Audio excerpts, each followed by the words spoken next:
బంగ్లాదేశ్లో హిందువులపై జరుగుతున్న దాడులను ఇస్కాన్ స్వామీజీ అక్రమ అరెస్టును నిరసిస్తూ హిందూ జాగృత సమితి ఆధ్వర్యంలో ఏలూరు పాత బస్టాండ్ వద్ద నుండి జిల్లా కలెక్టరేట్ కార్యాలయం వరకు శాంతియుత నిరసన ర్యాలీ నిర్వహించారు.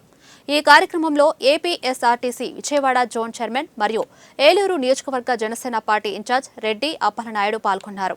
భారతదేశంలో అన్ని చోట్ల ఈ యొక్క నిరసన కార్యక్రమాలు జరుగుతున్నాయని రెడ్డి అప్పలనాయుడు అన్నారు. మహిళలపై జరుగుతున్న అత్యాచారాలను ఐక్యరాజ్య సమితి దీనిపై చర్యలు తీసుకోవాలని డిమాండ్ చేశారు. భారీ ర్యాలీ నిర్వహించి భారతదేశం అంతా కూడా ఈ రోజున ఆ ఘటనకి వ్యతిరేకంగా నిరసన వ్యక్తం చేస్తూ భారతదేశం కానీ ప్రపంచంలో ప్రజలందరూ కూడా ఒకటే, ఒక మతం ఇంకో మతంపై దాడులు అనేది సరైన విధం కాదు. ఈ రకమైనటువంటి నరబలీకరణ కాదు. ఏదైతే బంగ్లాదేశ్లో జరుగుతున్నటువంటి హిందువులపై దాడుల్ని తక్షణమే ఆపివేయాలి.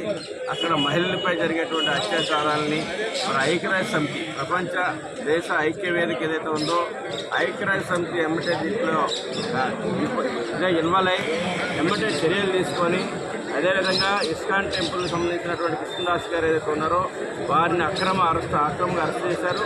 వారిని తక్షణమే బేషరతుగా విడుదల చేయాలనేది ఈ రోజున భారతదేశంలో ఉన్నటువంటి హిందూ బంధువులందరి యొక్క గొంతుగా